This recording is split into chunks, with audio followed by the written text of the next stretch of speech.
Hello, everybody. Welcome to the Save Continue podcast. Shanae Howard, occupied. So, just me and Ryan today.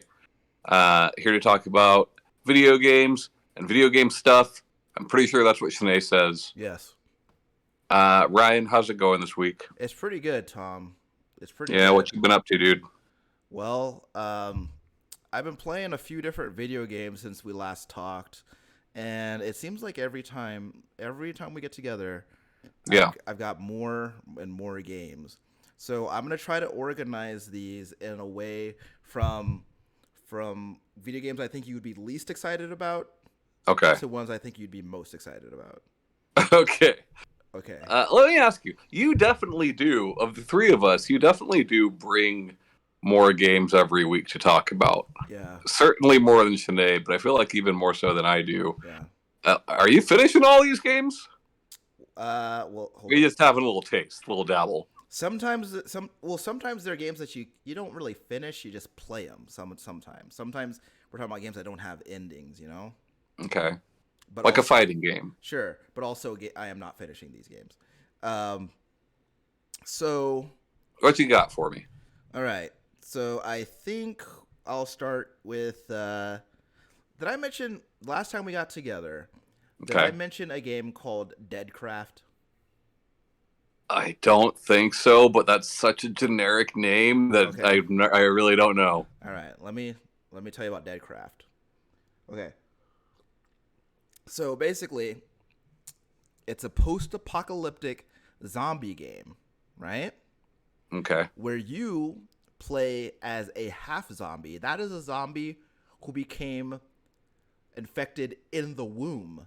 So you've got zombie DNA in yours, and you got human DNA in yours. So you've got some zombie characteristics, but Okay. but So the zombies have been around for a while then, because yeah, I'm assuming you're not playing as a baby. no, you're not playing as a baby. The whole Okay. thing sets up. I forget how the zombies happened, but science failed us, and Yeah. And zombies. you grew up with zombies. Yes, amongst them, right? Yeah. Right. So I've got the characteristics of a zombie, but the mind of a man. Okay. Okay, so you play as this half zombie feller named Reed, and basically, I don't know why he wants. There's this guy that he's after for revenge. I'm not sure exactly why he wants his revenge, but you're after this guy, right? So on your way to get that revenge, you meet this group of people who live in this town called the slums, and they're asking you to do all these quests and help them out. So the game is like from a top down sort of isometric point of view, Sure. I and like that. you pick up different you craft and collect different weapons that you will use to fight both man and zombie alike. Okay. And you have as you level up for basically doing a lot of stuff. You get these points that you can put towards stuff in a skill tree. You get those for basically doing anything.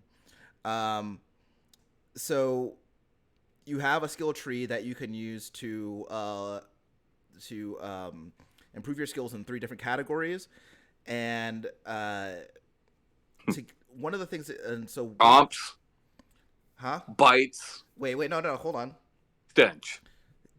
No, so far I don't think stench is a factor.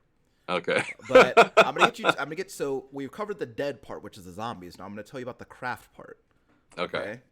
So the craft part comes into play because you have this little hideout, and outside the hideout, you can farm vegetables that you can eat to keep your tummy full. Because if your tummy's not full, then what does that do? Oh, you start moving slower when you're hungry, and you can also set up a little water filter to drink water, because if you don't drink water, then your vision gets all blurry. And in either case, So the hunger is the human side. the hunger is the human He side. wants vegetables, not brains. Right. And so you can combine the vegetables to make different dishes and like increase their effects and whatever.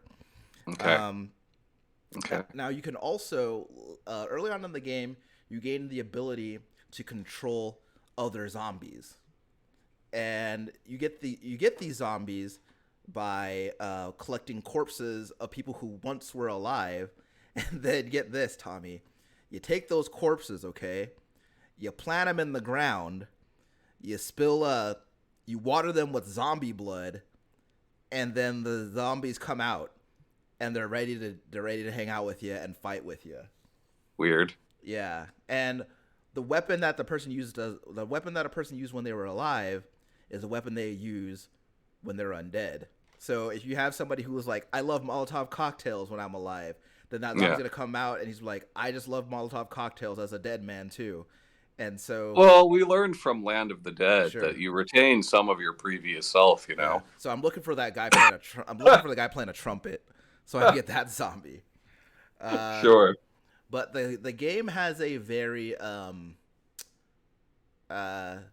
has like a very like B game vibe to it that I'm like really into.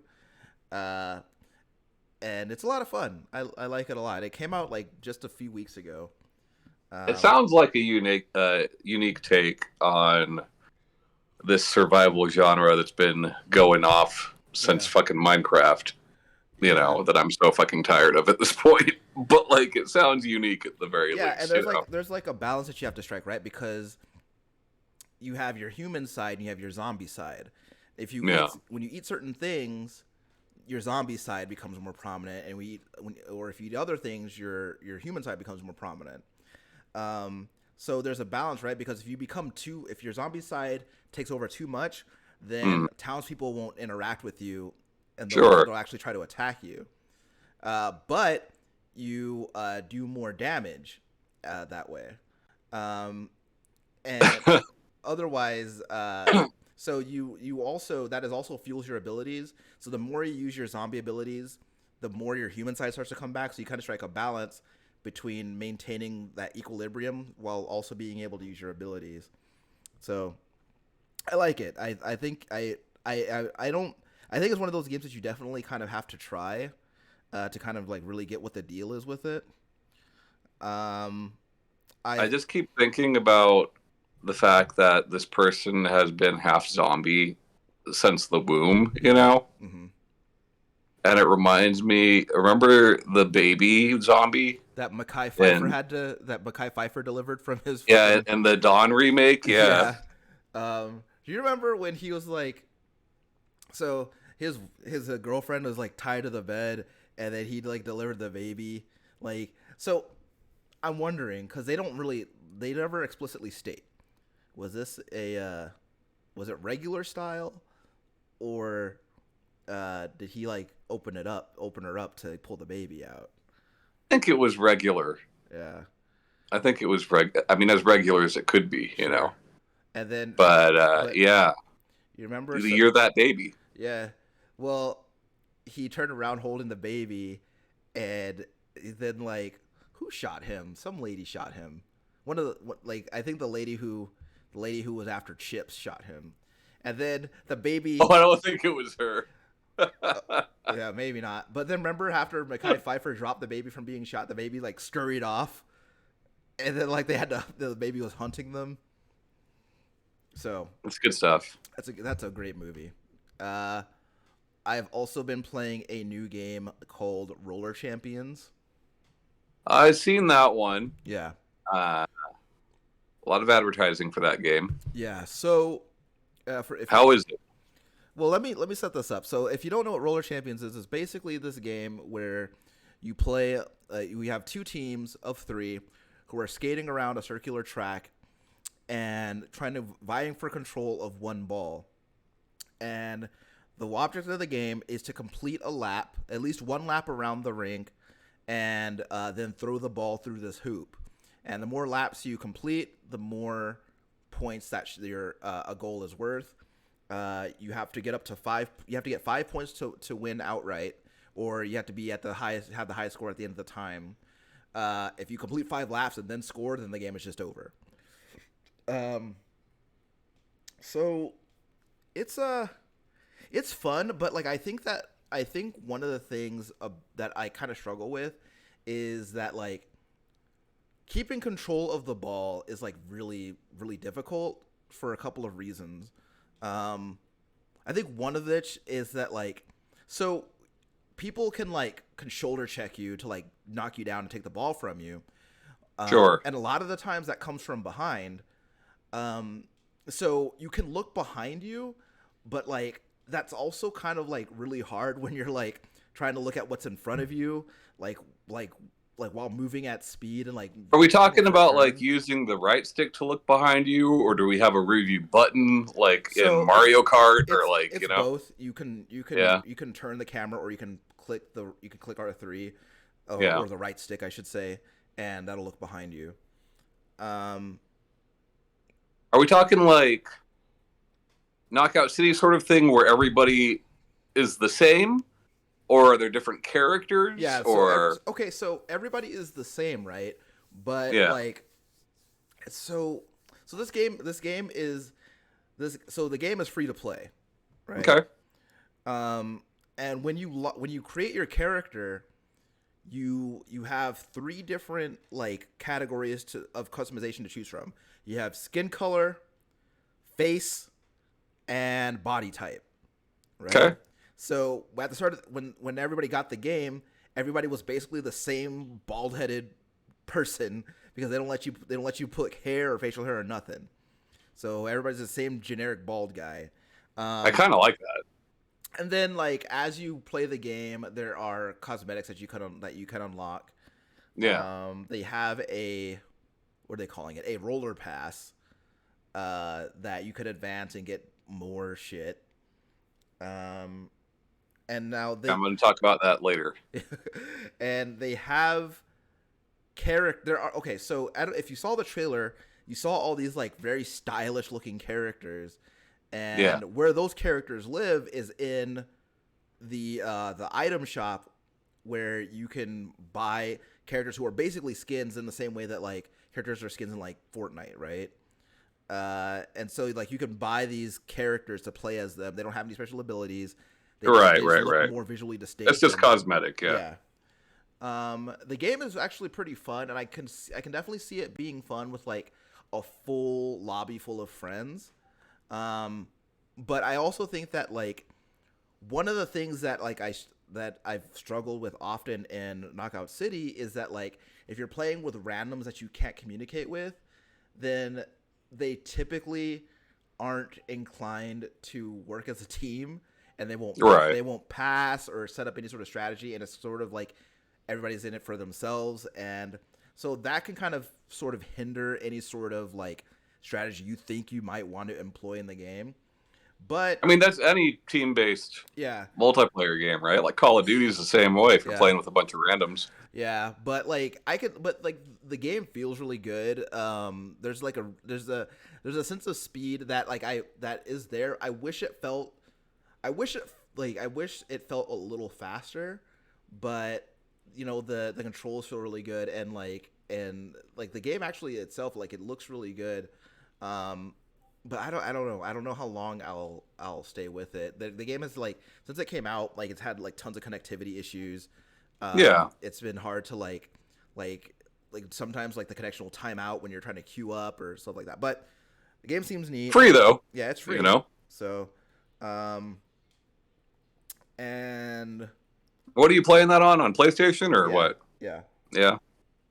So Kayla was talking about this when she was watching me play, and she was telling me, she was like, I wish that they could find a way to, because for some reason like that game really made me like the way that they like kind of presented the game like really made me think of Destruction All Stars, and specifically because like I think that I can definitely see that. yeah, Roller Champions I think is like kind of trying to portray itself in the same way, right? Like uh but like I think Destruction All Stars has like definitely has like a lot more personality to it.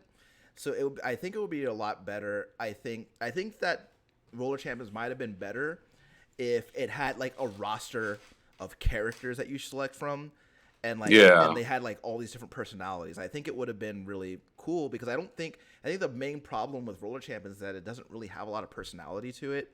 Like a lot of the I previous think that's a problem with a lot of those games, yeah honestly. At least for me. yeah Uh, whether it's Fortnite or Knockout City or Destruction All Stars or even like fucking Overwatch, you know, like they all have this very samey, soulless look to them, you know, that's just not it just doesn't do it for me, Yeah, And even when they have specific characters, right? Like Overwatch has specific characters yeah, with stories and shit like that, but like their personalities don't really come through when you're playing the game, yeah. right? They have like the videos that they put online or whatever. You kind of get their personalities through that, but like in the moment to moment gameplay, like their personalities don't really come through, and that's the same thing with Roller Champions. It's like it's just like very sterile and like a very like uninteresting way.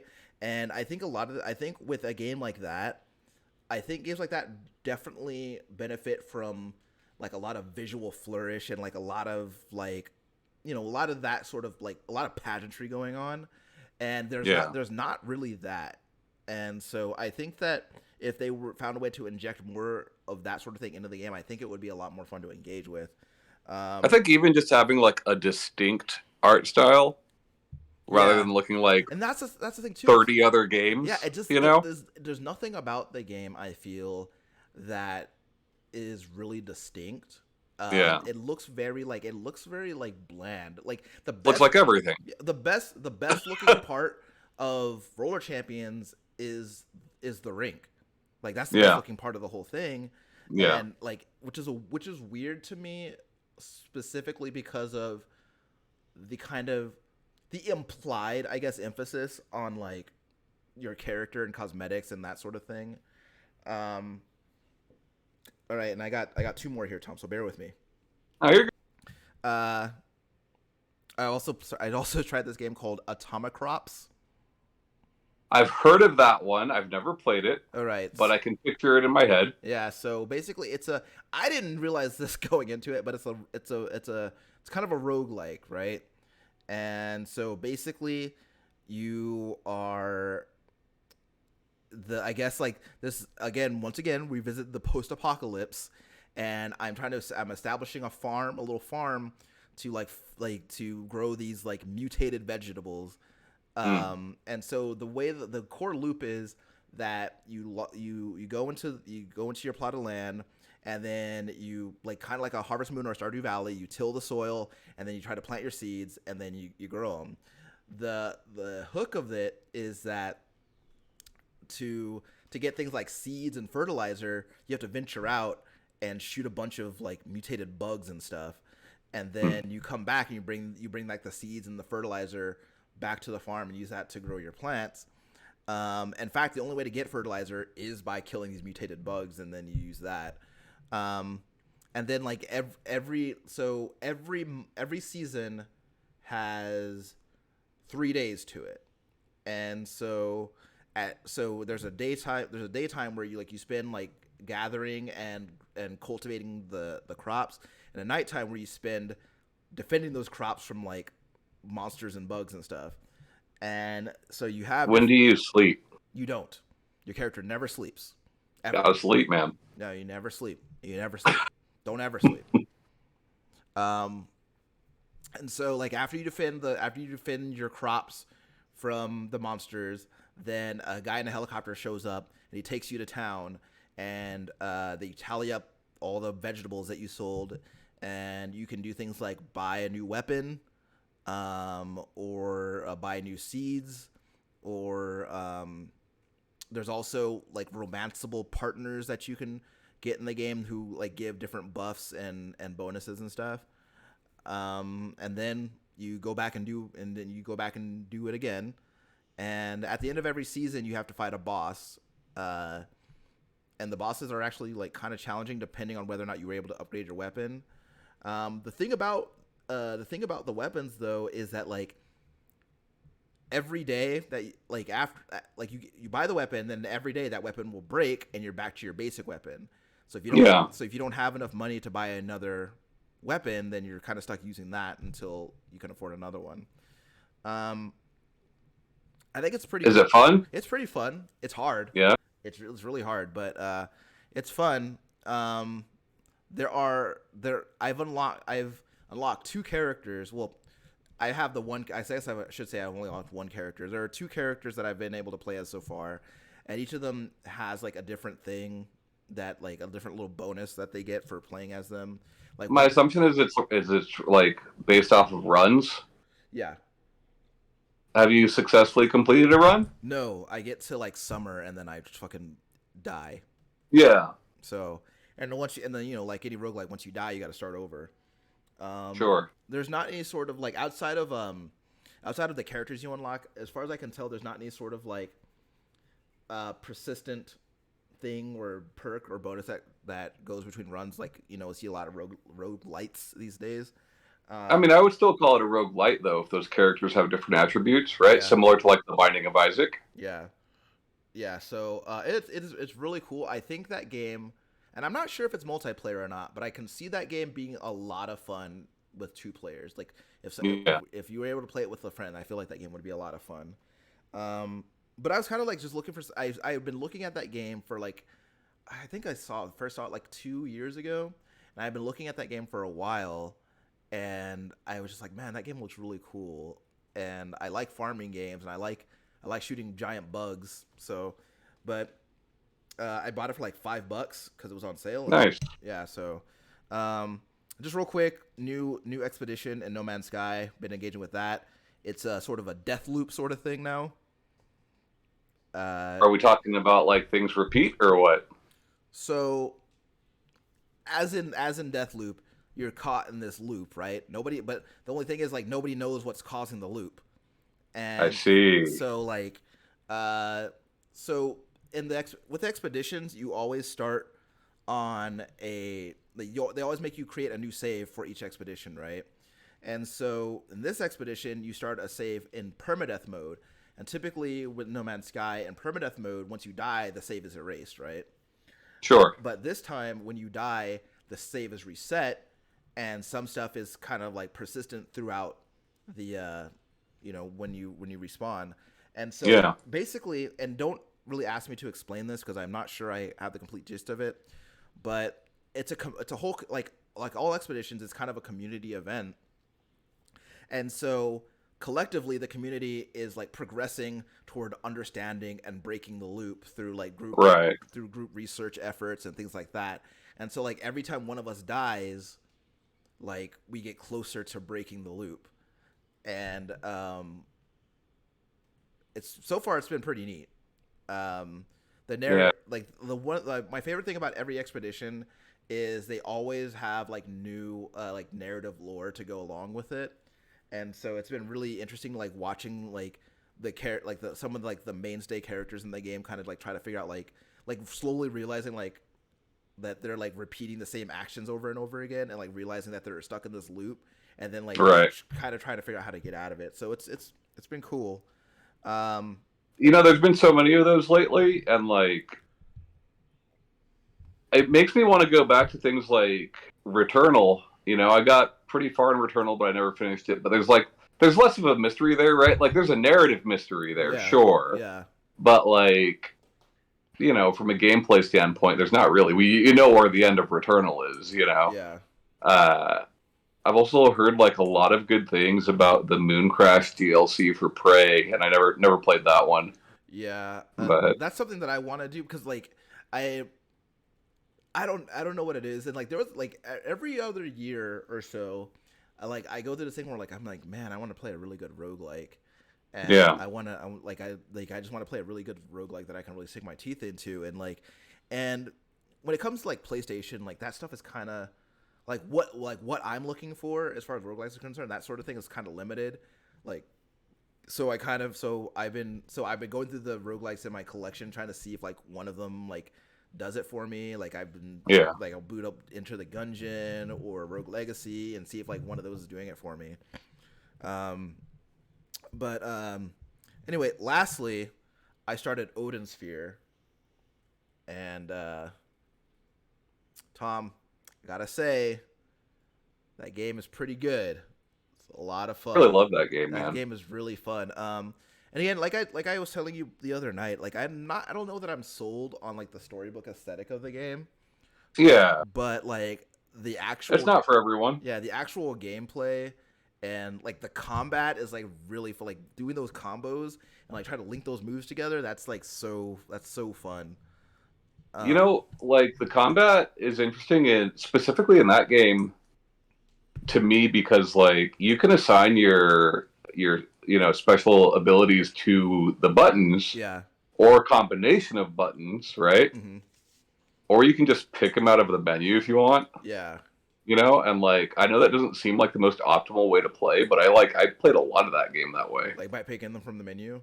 Yeah. Yeah, and I've started wondering if I should do that because, like, it got to like at first like you don't have enough moves to like really worry about like how many inputs you're mapping because like they're easy to remember but Yeah. I'm at the point now where I'm kind of having trouble like keeping them all straight Yeah. and like to the point where like I'm actually like pretty regularly going to the menu like looking up the input that I mapped Mm-hmm. and so I'm just like I might as well just select it from Just here. pop it. Yeah. So You're playing the Gwendolyn playthrough? yeah, Yeah. so is that how it works? Like you complete a playthrough with a character, and then another storybook happens, and you can play as that character.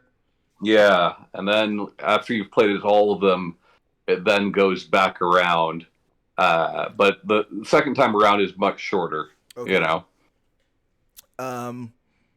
Yeah. So I've I've been really like kind of like got to this point where when I'm playing it, I'm just like, okay, let me just do a few more rooms, and then I'm done. But like I keep playing it, and it's just so fun because like they did the loop of like beating up the enemies, and then gathering the items, and then like combining the items to like craft different stuff, like making the potions, and like then go to the little restaurant and like get the little meal. Like all that stuff is just so cool. I'll say that, dude. You know what's funny? You bring this game up. A lot of people have been talking to me about this game lately, and like the remake was years ago at this point, Yeah. But like my kids play it because they are heavily influenced by me, Yeah. James Sandusky recently platinumed it, but like my daughter was just talking to me about having trouble with like, and she's far. I think she's like almost to her Velvet playthrough, which is a pretty late playthrough of that game. Yeah. But like, she's like, I think I just need to eat more. I keep forgetting to eat. And I'm like, yeah, you got to eat a lot. Like you should be eating all the time. Yeah. Because you'll get to like a boss and it'll tell you like the boss is like level 29. And I'm like, oh shit, I'm only level 25. Let me go eat all the, because like you got to eat the food that they make at the restaurant because that's where all the big XP bonuses are. And, yeah, or even just planting the fruits. Yeah, but that game is a lot of fun, and it's weird, right? Because like that game came out at a time, like the PS2 game came out at a time where like in my life where like if it had Atlus's name on it, I was buying it, right? Yeah. And that's like one of 3 games that I can think of that I saw with Atlus's name on it that I just didn't buy. Not because I didn't want to, just because for some reason I just never got around to it. What's funny is I think at that time I probably would have passed on it. Yeah. Like it wasn't what I was looking for back then. Yeah. Yeah, and I think honestly, I'm trying to think about like at that time in my life if I would have been into it, because that game came out when I was like 22, I think, and I don't know that I actually would have been that into it at the time. Yeah. So I think it's probably better that I waited, but like that game is a lot of fun, and it's just like I think the main one of the things that like I'm having an issue with though is I'm not entirely sure like I'm not entirely sure like why everything is happening. I understand that something is happening, like there's a war between like Odin's kingdom and the fairies or something. It'll all kind of come together, right? As you play as the next character, like the character stories will like weave in and out of each other, and that'll help quite a bit. But yeah, Vanillaware is a developer that I really like. Dragon's Crown is amazing. Grim Grimoire, which is another PS2 game of theirs, is getting ready to get a PlayStation 4 or 5 or whatever port, Yeah. So I've never played that one. I'm excited to play that one. So does Dragon's Crown feel like, in terms of combat, because it looks like it would feel similar, but does it feel like Odin's feel? No, Dragon's Crown straight up feels like an old school beat 'em up. I see. The RPG elements are much heavier in Dragon's Crown. It's definitely influenced by things like the Capcom D&D games, Okay. you know? But that, I mean, Dragon's Crown is more Diablo than it is Odin Sphere, Yeah. Um, and that actually goes back to like one of their early games before they were Vanillaware, Princess Crown, old Saturn game. Yeah. But yeah, Grimoire is coming out. I would really love to see them bring out Miramasa, the Demon Blade. That game was so fucking good, man. And like outside of the Wii and the Vita, I don't think it's ever been released anywhere else. And I don't know why, because like part of me is like, well, maybe they had an exclusive deal with Nintendo, but they released it on Vita. So I'm like, I don't know, just bring that shit out. So I'm looking at screenshots of it right now, and so is that like, because I guess like I haven't really looked at like, because is this Vanillaware also? Yeah. Okay, because I guess I guess I wasn't that familiar with them prior to Dragon's Crown, and like I'm just like I'm realizing now that like their games like have like their games all have a very similar look to them. Very distinct, yeah. They kind of like they all like seem to be going for this like very specific aesthetic. Yeah. Muramasa is much more similar to Odin Sphere, but even fewer RPG mechanics than Odin Sphere. Yeah. Yeah, because this looks like this. Like looking at it, this like I mean, it looks like if I'm into Odin Sphere, I'd be into this. Yeah, it's more actiony than Odin Sphere is. Yeah, I'm really into it. I'm looking I'm glad. I'm looking forward to seeing seeing what it's like playing as the other characters. Yeah. I guess it's kind of funny that like I'm playing so much of this because I remember and I'm not saying that they're similar at all because like my memory of this game is like pretty far removed at this point. But like, it's reminding me of Dusted and Elysian Tale. Oh God, yeah, yeah. I could see why. Yeah. Like I think they are extremely different, but I could definitely see why. Yeah. Well, because whenever I think, because I haven't played that game in almost, I don't know how long it's been, like since like the PS4 first came out.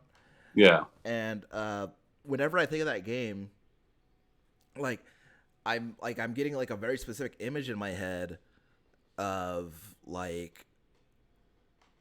just doing a bunch of aerial combos and and like and for some reason I'm just feeling like the game, I bet if I played it I'll be like, oh, this game is different, because I think Dust is like more of a Metroidvania than Odin Sphere, but but it's, I don't know, it's kind of been making me want to play that again, or like at least check it out and see if I'm into it, because I don't think I disliked it at the time.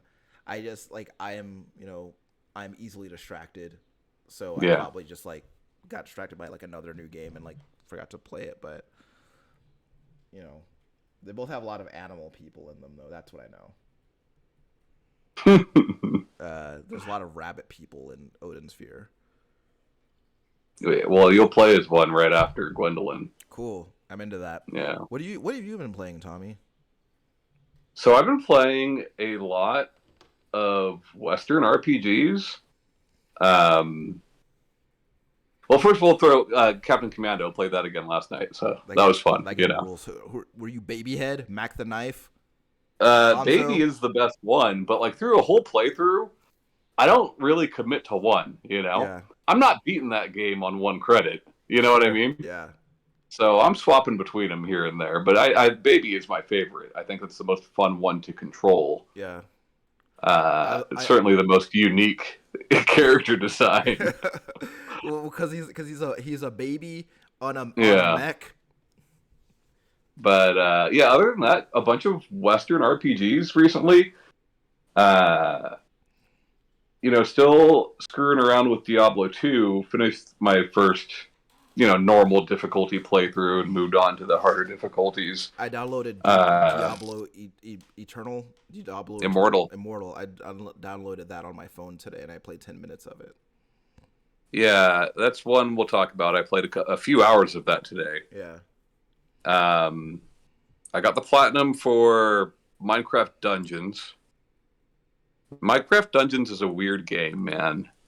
It does so much that I like and so much that I don't like that I don't know how to feel about it, you know? So, is it Minecraft in any way beyond aesthetic? Beyond aesthetic, no. Okay. No. Like, I mean, yeah, like, there's no mining, there's no crafting, Yeah. like, it's nothing like that. But, like, it is an ARPG in the. I mean, it is, right? I don't know what else you would call it. But, like, and it definitely takes heavy influence from Diablo, right? You see many direct references to Diablo. The secret cow levels there. Mm. The last boss is almost starts almost identically to the way that Belial, the last boss of Diablo 2, starts. Yeah. Like not Belial, Baal. Like there's a lot of direct references. There's like part of me, whenever I play a game like this, I always think like, okay, well maybe this would be a good game to get somebody into the genre. Yeah. Like if this is their first game like this, maybe that's what this is good for. And I don't even think it's good for that. I think this game is good for like if you just liked these old beat 'em ups, like not even beat 'em ups, but like things like Gauntlet, Yeah. Like if you grew up loving that shit, it's like this is right there, right? Like the Sure. same amount of depth, which is to So, say, not a whole lot of is it depth. more Gauntlet than Diablo then? I mean, it looks like Diablo, right? Yeah. Like it looks like Diablo. It's wearing Diablo's clothes, Yeah. but like there are no classes, right? Classes are determined solely by the gear that you use, Mm. right? Which I think is a cool idea, except for the fact that like you're constantly getting new gear, right? Yeah. So if you want to build a class and commit to a class, right?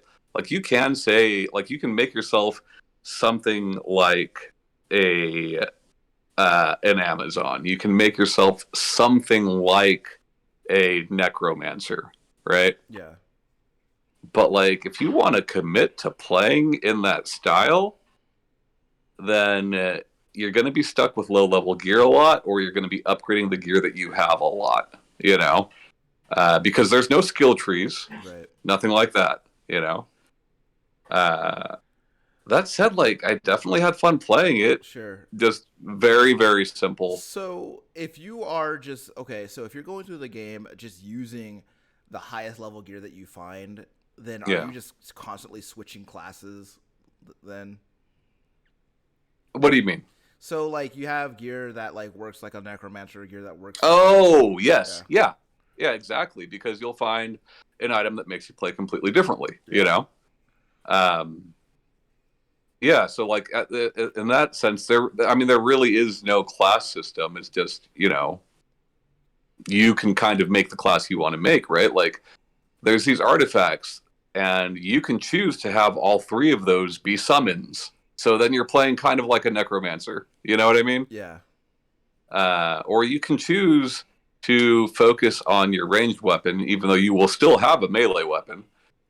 Because everyone gets a melee weapon, everyone gets a ranged weapon. Right. Like it's very strange, but I bought it for my son initially when it first came out, and he really enjoyed it. He played through a lot of it. He also played a lot of Diablo 3.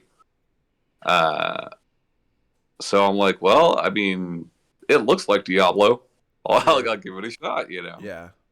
And it's I wouldn't recommend it for fans of like Path of Exile Sure. or Diablo or anything like that. But like, if you're just looking for some dumb, mindless fun, like it is that, and it is fun. It is fun. I wouldn't have gone through all the trophies if I didn't if I wasn't Yeah. enjoying myself, you know. Yeah. Yeah, so there's that. Uh, then yeah, today Diablo Immortal, such a weird release, right? Like it was supposed to be tomorrow. It's not supposed to be out today. So Oh. why it's out today, I'm not sure. Yeah. Uh, but I had an email from Apple saying, "Hey, the game's installed," and I looked and like, sure enough, it was installed. So I fired it up to see what happened, and yeah, you can play it. Uh, What do you I think of it? haven't played it. Oh, it's early to say, right? I think Yeah. I've played maybe about 3 or 4 hours of it today. Mm-hmm. Um, it's kind of funny. There's things that it takes, like it almost seems to take certain things straight, like directly from Minecraft Dungeons, which I'm not sure, but I would assume is not the case. But like, you know, like salvaging your gear and like as opposed to selling it, you're incentivized to just salvage it. You know, Yeah. there are certain things I really like about it. There are certain things I really dislike about it. Uh, I dislike the fact that there is no mana. You know, Mm. I like didn't notice that. literally all of your skills are on a cooldown, Yeah. I guess I didn't. right? Yeah, because I loaded up. So I loaded it up today. While I was working, Yeah, and like I made a necromancer real quick. I will cool. say that I like the way, like, when you're going through choosing your character class or whatever, they have a little intro animation. Oh yeah, yeah, I think that's neat. for sure. So I played like the beginning of it, like kind of. I'm basically still in the tutorial, honestly. Uh, and I noticed that like off the bat they gave me one or two skills, and Yeah, like I did notice that they were both on a cooldown. but you didn't assume they would all be that way. Yeah, I guess I didn't. Yeah. Yeah, yeah. There is no mana in the game, which like you and I have talked about Diablo 3 in the past, where I complained about potions, right, and how they changed potions from vanilla 3. Yeah. Um, and plenty of people have made the argument to me that like by the middle of your game, potions are irrelevant, right? And the same thing could be said for mana as well, you know. Uh, but it still bothers me. Sure. I don't know why. It just does. It bothers me that you can have the Dead Space trail showing you exactly where to go. Like I don't like that either. Yeah. You can turn it off. You know, they let you turn it off. Um, it feels very easy. Sure. Like very very easy. Yeah. Which I think is, I feel like is antithetical to the design or the kind of the core idea behind free to play games in general. Yeah. In that, like, especially a game like this, where like, and I'd be interested to see like in what way are they going to try to incentivize me to spend money on it. Yeah. I mean, I suppose I could just Google that shit, but like, Oh, we'll talk about all that. but Uh, I can say why the lack of a mana bar would bother me, because like I think one of the things that I like to do in Diablo is I like to spam whatever skill is my favorite, mhm. and my mana pool is big enough I could just keep doing that. You Right. put that on a cooldown, then I don't get to do that so much. I mean, So you do have things that can reduce cooldown, you know, yeah, which is nice. But like, how much do those cost? How many dollars do I spend on that? well, okay, so let's let's get into the monetary thing, right? Like, people are saying, well, maybe it's like this or maybe it's like that because it's free to play. To which I argue, Path of Exile is free to play. Yeah, yeah. But And the only and like as far as I know, in Path of Exile, the only thing to buy is cosmetics and bag space. and So you know what? I'm not positive. I don't really know. yeah, There is a lot that you can purchase in this game. You're talking about the roller skating game having like the rewards that you can get, right? yeah, This has a similar thing. This I forget what it's called. It's like a battle pass or whatever, sure, right? You already are rewarded as you level up. This monthly thing just gets you more rewards I as see. you level up, Like more of the right? same or like different No, rewards? more other like better stuff. I see. Like you could argue the game is pay to win. I think like if you're complaining about this being pay to win, that I don't really think that's valid. I think if anything, you're paying to save time, Sure. right? Uh, That's the Ubisoft monetization model. So yeah, like the game's got a couple of different in-game currencies, which are needed to buy things like cosmetics, right? Cosmetics, I think, are kind of outrageously priced, sure. but they are just cosmetics, Right. They have one on there that's like the Amazon skin from Diablo 2. And I was like, oh, cool. I'm gonna buy that. I'll throw them some money. I'm gonna buy that one. That was fucking $24 for a skin. Fuck that. Don't get me wrong. It's a skin that changes like many things, right? It's the frame around your character portrait, it's the character model, it's the character weapons and all that. But still, $24 for a skin. I'm like, I can't do it. No, I can't do it. Well, that's interesting, right? Because like, Activision for Warzone, they had skins for both Rambo and John McClane that were $20 each.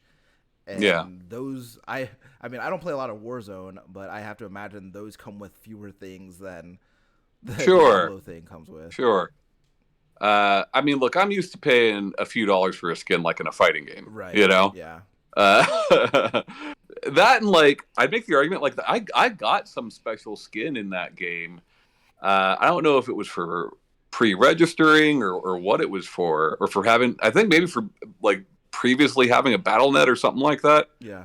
But I got some kind of free skin in the game, and like I'd argue that like I put it on, and then I saw 3 other dudes standing around town wearing the exact same thing. I'm like, nah, I'd rather have my own thing, you know. So I just wearing whatever armor was available to me in the game. Right. But like, yeah, the main thing is there are, I forget what they're called, but they are essentially modifiers that you can put on rifts, right? Like rifts are back. There are modifiers that you can put on rifts that will allow you to get better rewards from those rifts, right? Like better items, legendary items, right? So like, as a player who's not paying anything, you can still get those legendary items. Yeah. You can still get those modifiers for those rifts. But yeah, if you pay up, you're going to get that shit a lot quicker. Yeah. You know? And I know a lot of people don't like that. It doesn't really bother me. You know, the game, what I do like about it, I do like that it feels snappy. I think it works well with the controller. I think it works well on the touchscreen. Yeah. It does certain things with the touchscreen that I don't really know how you could possibly do it on keyboard and mouse. Like what? You know? Like, you've got abilities that allow you to move one way, right? Mm-hmm.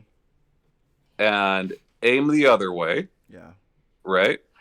And that can work on a controller if you aim with the right stick and a button is assigned to each skill, right? Which is how it works. You know, on the touchscreen, you push the button for the skill and hold it in the direction you want to shoot it, you know? Yeah. How would that work with WASD and mouse? I don't really know. Well, I'm not saying it's impossible. Clearly, it's not. I guess I would have to see the interface, but like what I imagine is, I guess what I'm imagining is the hotkey, and then I'm just like holding the mouse wherever. While moving in another direction, though, right? I think that is why, I could be wrong. I think that is why this Diablo allows for WASD movement. Yeah. You know, instead of just clicking like you do in every other Diablo game, you know, right? But like, yeah, I don't know. I like the nostalgia, right? I like that it's I like that it takes place between 2 and 3. Yeah. I like that characters from 2 are back. I like that characters from 3 who died are back. Yeah. Uh, you run into Charcy. I think that's super fucking cool. But like, I do think I'm gonna play through the campaign and probably never touch it again. Yeah, like I was kind of like I was kind of like I it was kind of weird, right? Because like one of the things that like when I loaded up the game, because I was playing the game with like the sound turned off because I was working, and Yeah. like one of the things that like got me like really excited was like see those little intro animations. I was like, oh, I was like, this character's gonna be badass because look what she just Yeah. did, and but like I'm playing it, and I'm like, well, like honestly, like how much of this do I want to? How much of this do I like? I want to. How much do I want to play Diablo like on my phone, as opposed to just playing Diablo on my computer or my console? Well, And that one's on PC now. They did release it on PC. yeah, they did, but like also like, at what point do I run up against something like in the free to play model of this game that just makes me just be like, like it kind of just like turns me off to the point of just like turn the game off altogether. I mean, I think level cap I believe is 50, Okay. right? Before Paragon starts. Yes, Paragon's back. I think I'm level 25 now. Yeah. Okay. At no point have I felt the need to spend money in the game. Yeah. At no point has Deckard Cain said to me, it would be really useful if we had some more of these fucking doodads that cost $5.99, They're only $5.99. Yeah, like it's never felt predatory in any way. Yeah. And when I play a free to play game, I do often feel the need to throw a little bit of money to the developer, but like, there's nothing that really entices me to buy it. Yeah.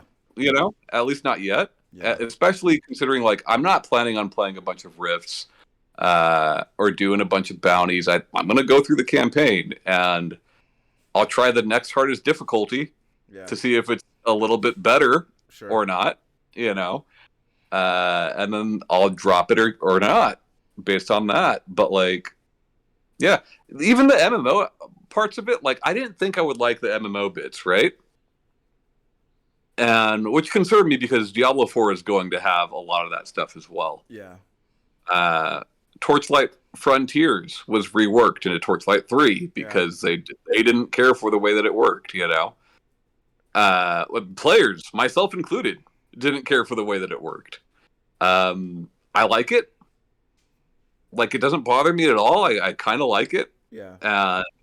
That excites me more for what Diablo 4 could potentially be.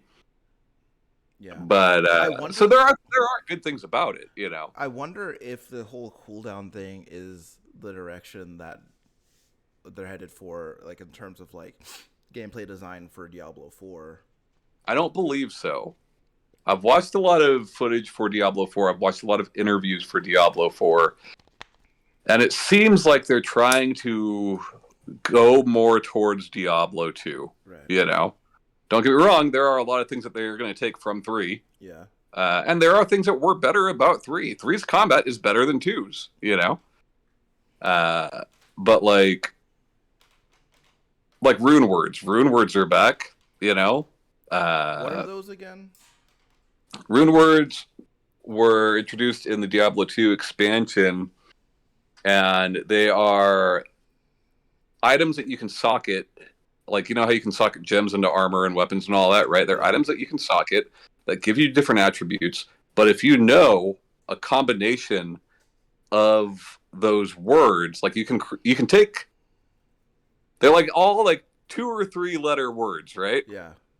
And you can take them and spell something out and get like a buff of having a combination of those runes in an item in the correct order. Right. Shit like that like makes items important more so than they are in pretty much any ARPG, right? Because in ARPGs, shit, even like a Borderlands, how long do you really keep a gun? Sure, yeah. Uh, you know, I think that's one of the best things about Diablo 2 is that no item is ever completely obsolete.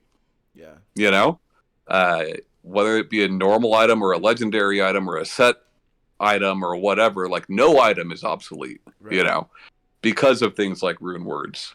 Diablo 4 promises to do more like that, and for legendaries and set armor to be less important. They will still be there, but they won't be the end all be all, you know? Yeah. Um, I don't know. I mean, I'm very much looking forward to that game. Yeah. So But did you play Torchlight Frontiers after it became Torchlight 3? no, but I want to now, So you know?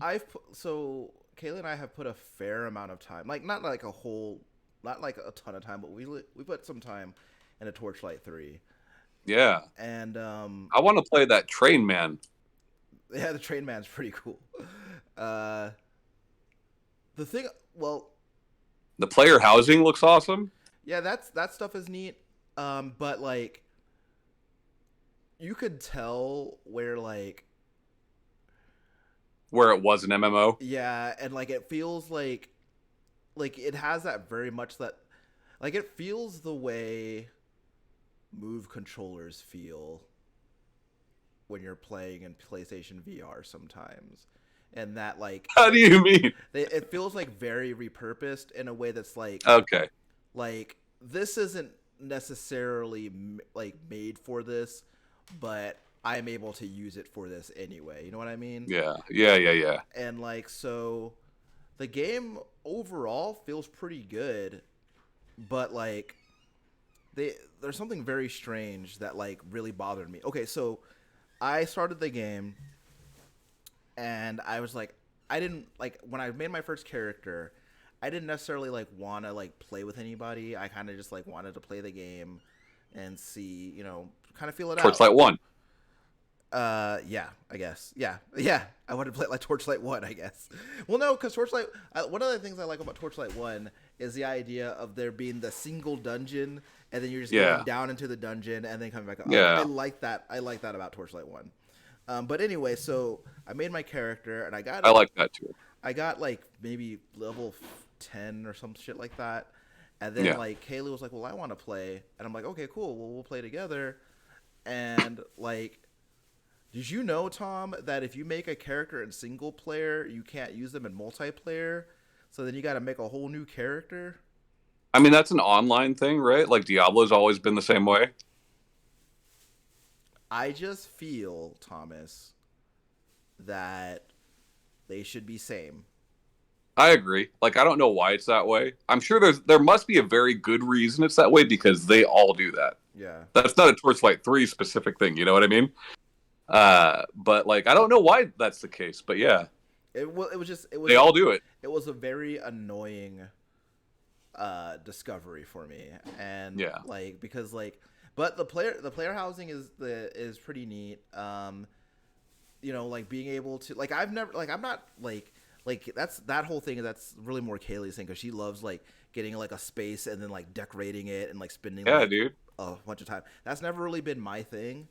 So my her house is like from what I remember was like more organized and put together, and mine just has like shit, You like, just got shit all over the just place. haphazardly placed wherever I found a plot for it. Because What? you know, because I wasn't spending a whole lot of time there, so I didn't give. Yeah. For what I understand, having not played the finished version of that game, that area becomes more significant the farther you play. Yeah, You know? and like they kind of try to reinforce that by like through loading screen tooltips and whatnot. Yeah. Here's my thing, Tom, and this is like, and I think, and I might be singular in this, but like, okay, I'm someone who like when it comes to certain kinds of games, like certain kind of visual effects really matter to me. And Sure. I'll give you an example. So in like let's take Diablo, where like if I use a freezing spell on a guy, I want him to turn blue, and then when I kill him, I want to fall into a billion pieces, right? Or Right. if I use a fire spell on a guy, I want him to like burn up and turn into ashes or whatever, right? Uh, so one of the things that like I noticed immediately is that Torchlight 3 doesn't have that, and it kind of bummed me out. Uh, Oh, that's kind of, yeah, that sucks. yeah, it kind of bummed because like Torchlight 2 has it. I think Torchlight 1 also has it. I think so too. Um, and it also bummed me out. Wow. And it also bummed me out when I tried that Warhammer ARPG that you were talking about, and that game doesn't have it either. And so that bummed me out. Chaos Bane or Martyrs? Chaos, the one with the dwarf on the cover. Yeah, that's Chaos Bane. Yeah, Chaos Bane. It didn't have it, but like, which was fine. God, did it not? Nuh-uh. I specifically. What version did you play? PS4. Okay, so I played the PS5 version, but I can't say for sure that it did now. It's just like that. It just I don't know. It shouldn't. But Yeah. it bothers me so much when that stuff isn't there. Like, Chaos Bane in general, though, is not a great game. No, you know, well, like it's not terrible. It's not terrible. Well, It's passable. I think, but I like, think that part of it is that, like, personally, most like with the exception of with the exception of Vermintide, yeah, I find anything Warhammer related like extremely boring. Like I just find I just feel like Warhammer is like very it's just boring to me and like nothing so like I went into that like I know this is Warhammer, but it's also an ARPG, so I don't give a shit like what it's based Right. on, right? But that's like, how I've gone into every Warhammer game. yeah. You know, same thing with Necromunda Hired Gun. You know, it was the same thing. With fucking Space Marine, same thing. You know, like I don't know shit about Warhammer, but I know that those games are fun. I think the biggest problem is like all of those games, all of them. If they could just get a little bit more money, Yeah. Well, see a that's little more time, because they're all a little janky. You know what I mean? Well, I think that like goes more into like how I think Games Workshop should be like a little bit more discerning about who they give that license to, because because I feel like basically like I can't just go out and make a Warhammer game without getting their permission first. But at the same time, I feel pretty confident I can get their permission to make a Warhammer game. Just because like everybody's like there are so many fucking Warhammer games out there, and I feel like. But I feel like they've had some really good studios working on some of those games. Yeah, but I think also that like I think that when it comes to those games, I get one Vermintide for a million other generic like games that like I just forget about immediately. And yeah, and so I think that's a good way to describe Chaos Bane as generic. But like Necromunda, I don't think it's generic at all. I think that game was fucking rad. It just needed a little bit more time. You know, that game needed a little bit more time. That game gives you a dog, does it not? Yeah. So I'm in it. I'm into it. Yeah, I don't know. I think Necro, and what's funny is that there are so many like Warhammer has so much shit in it. It has like there's so much Warhammer. There's you got your 40,000, and then you got your whatever they call the other one, and then like with those two things, there's a million other offshoots from that. And I saw Necromunda, and I was like, I didn't even know that was a Warhammer game. I just saw it, and I was like, what's a Necromunda?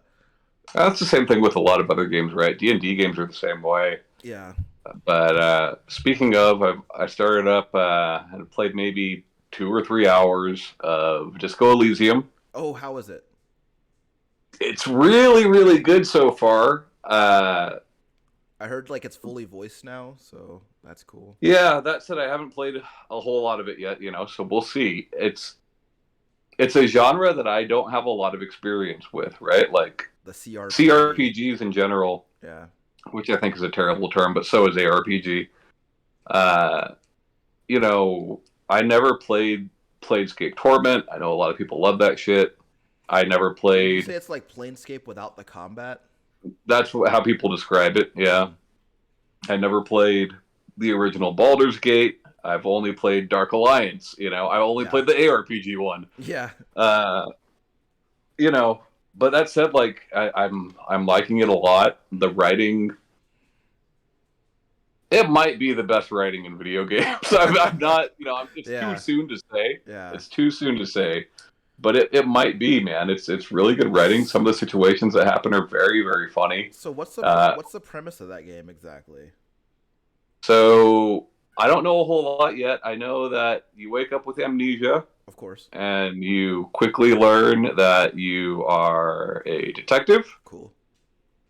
Uh, I think my name's Harry, but I don't really know for sure yet. Are you dirty? You know, yeah, you're kind of a scumbag. You were on like a fucking, I think like 3 night bender, and that's why you don't remember anything. Oh, You know, um, people who talk about you who have interacted with you, most of them don't have the best of things to say about you. sure. You know, uh, but you're there in this country. It's a fictional country called Revachol, to investigate the hanging of this man, you know, Yeah. and yeah, it goes on from there. You're staying in this shitty hotel, talk to a lot of those guests. You have this partner, who's very much like the straight man, you know, Yeah. um, but like it's got a lot of really weird. I, I mean, I guess you call them skills, stats. I don't know what you would call them that you're dumping points into.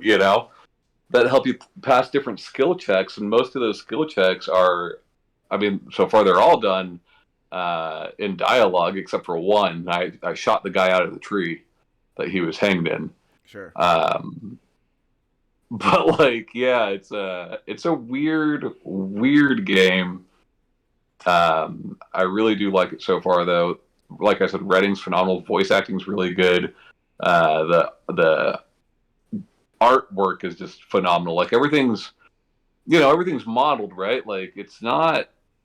I don't think that it's a static background. I think it's models that have been painted over. Like I think it's polygons that have been painted over. Yeah. Uh, I could be wrong about that, but that's what it looks like to me. Um, yeah, it's really cool. Really cool. It's weird because, you know, when you think about old pen and paper RPGs, you think about like making your own character and coming up with a story for this person and things like that, right? And Right. like this is not that. Like you have this character that you start as, and everyone's starting as the same shitty cop, Right. you know? But like, I guess who you want to turn that character into is up to you. Right. You know what I mean? Yeah. And I think that's a really interesting way of doing it because like transferring a pen and paper RPG to a video game, which they've been trying to do for fucking ever, right? How can you account for what the player wants to do with that, right? Yeah. Like that's the main draw to those games. How do you account for that? You either have to have every fucking choice that you can think of programmed into the game, which is I'm sure damn near impossible, right?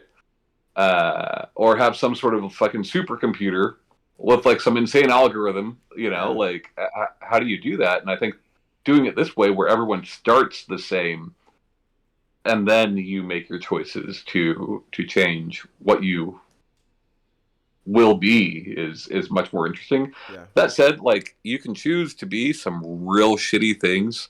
So if you're not comfortable with a wide range of politics, uh, and sexism and racism, and like it might not be for everybody. Sure. There's some very very it's a dark game. Yeah. It's a dark game. Yeah. So yeah. Um, like it's funny that you mentioned how this game starts you like everybody starts off from like the same like everybody's that same guy when they start, right? Everybody's like whoever he is, that's who everybody starts off as, right? And then what's funny is that I think about like games like like your Cyberpunk, right? Again, Yeah. another example of someone trying to adapt a pen and paper RPG to video games. And the thing about Cyberpunk, right, is they try to do the thing, right, where you start off as like everybody can like you have three different templates, right? Where Yeah. you start off as different characters. You got your corpo, you got your street kid, you got your nomad, right? They all start off different, but they all funnel into that same person. Right. And And that's how most RPGs are, yeah, there are great RPGs that do that, yeah.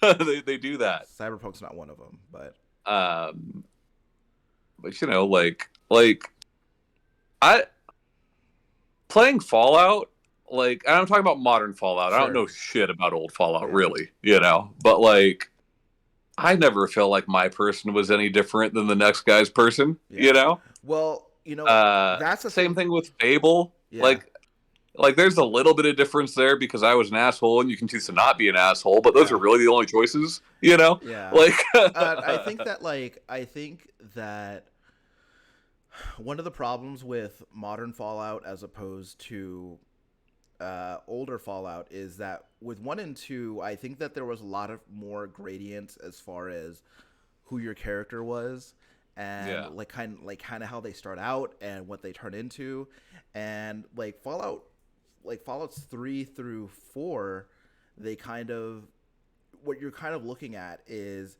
you have this person and you make a series of binary choices, hmm, and you either get and I mean you have different like endings that you can pursue, but ultimately like you said, your character turns into to one of two people, right? right. And I think And I think you could say the same thing for like most RPGs now, right? Shepherd, the same fucking well, thing. yeah, Like, because like I think it's the whole see here's the thing is that like you have so many games where the way that you market them is like with the line, every choice has a consequence. And it's just like it was like and that was so cool like 20 years ago, right? But like when you like over the past couple of decades, like us like buying games based on that tagline, you come to realize at a certain point that like these all kind of handled this idea the same way.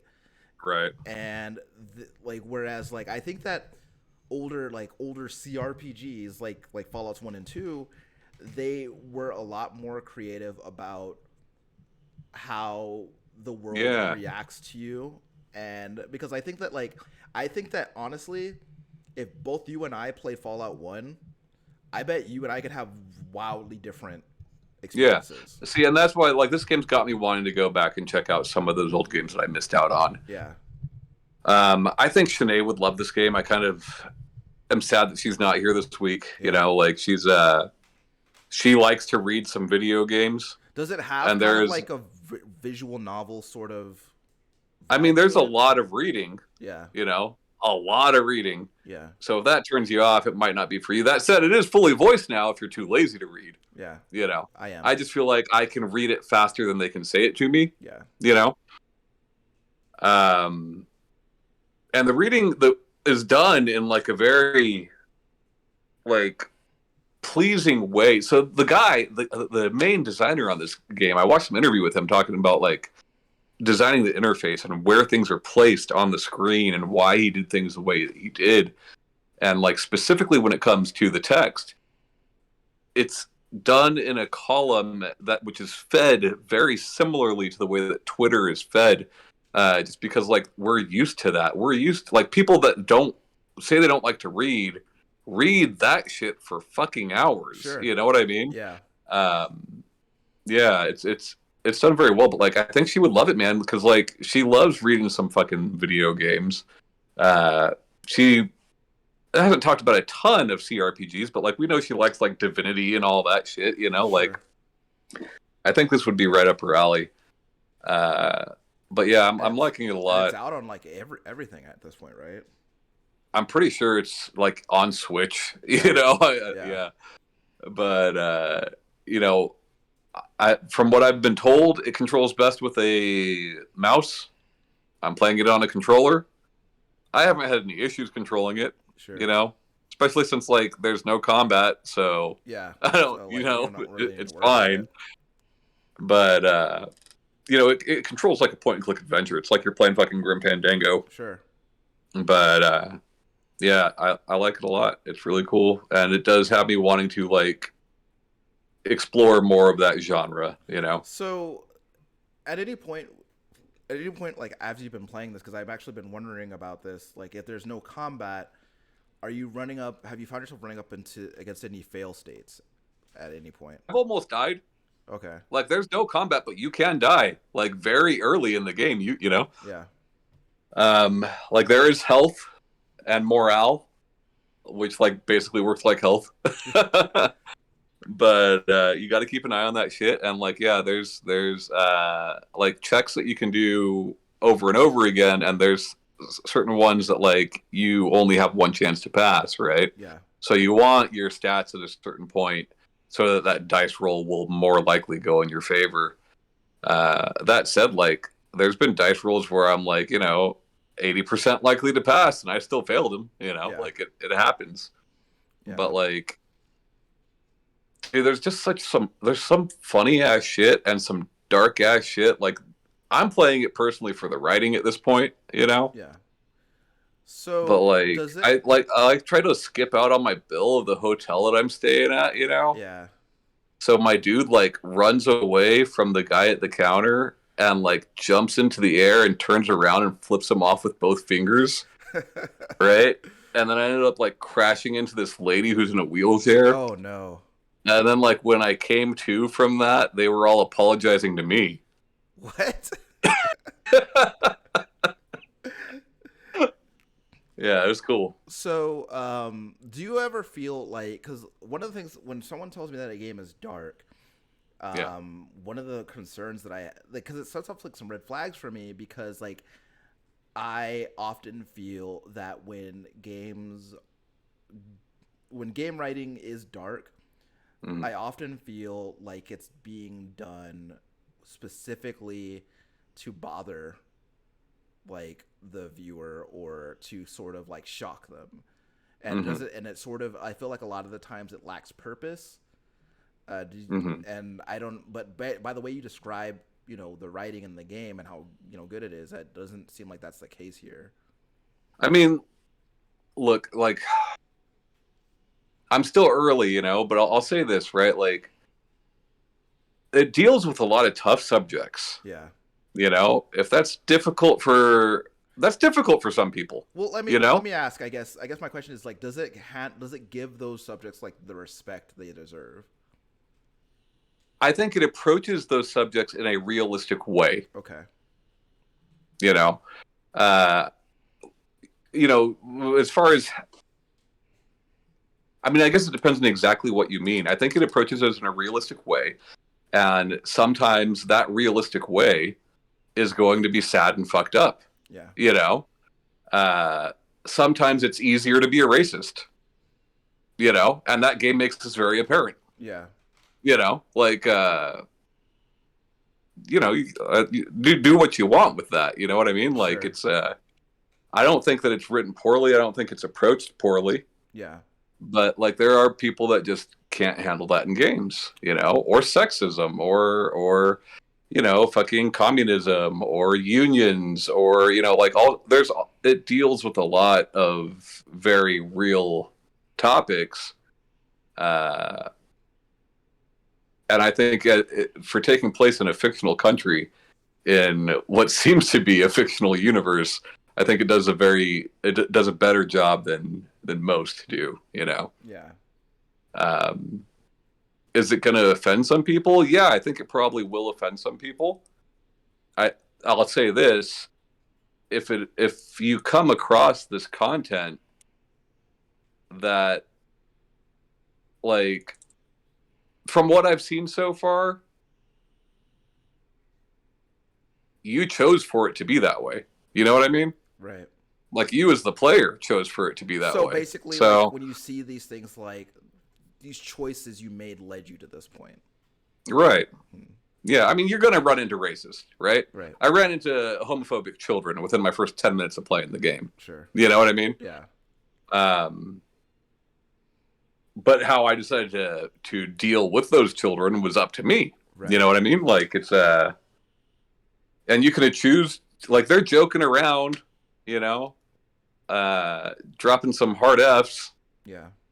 and you can choose to laugh along with them Yeah. because some people would choose that, Yeah. you know, or you can choose to kind of shut them down Yeah. because some people would do that, you know. Yeah. So yeah, I'm actually and it's weird, right? Because like I was always intrigued by this game like in the abstract, because yeah, I'd heard that the writing was good, and I'd heard that and that's kind of the extent that I heard. I'd heard about the writing was good, and I'd heard that there are a lot of there's a lot of choice in the game, but I never really heard anything like specific about it.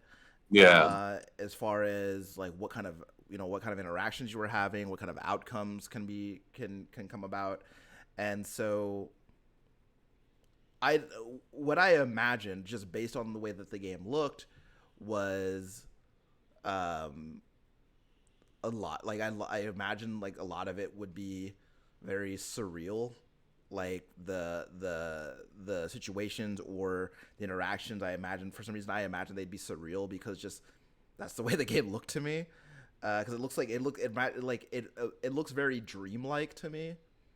Well, I'm glad you say that because like I forgot to bring up the fact that like all of your skills, attributes, whatever you want to call it, uh, they're all part of like your inner monologue, like your inner psyche, you know? Yeah. And like, man, that's done so well. That's done so fucking well.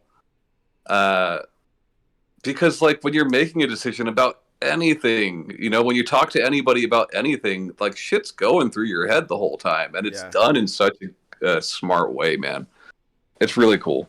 Like half of who you're talking to is not other NPCs. It's like those voices, Yeah. and that's really neat. I like it a lot. But yeah, man, like I don't want to like say that the game is like a downer. Like, there's a lot of really good comedy in the game. I think like if you are the type of person who is mature enough to read or watch movies that deal with some tough subjects, that you will be just fine playing this game. Yeah. You know, Yeah. but yeah. Sounds cool. Uh, Closing thoughts, Tommy? Um, I'm excited for this next month or two because we got a lot of game announcements getting ready to come out, and Capcom Fighting Collection's looking real good. It's right around the corner. Yeah. Heavy rumors that Shredder's Revenge is going to launch in 2 weeks. That better be true. Yeah, so just getting excited for all these summer games. Like, Shredder's Revenge and Cowabunga Collection are on my fucking radar, so Yeah, I'm excited. I'm ready. Uh, Anyway, I guess closing thoughts for me. Play video games you enjoy. Be cool to each other. I'm Ryan. That's Tom. Bye. Bye.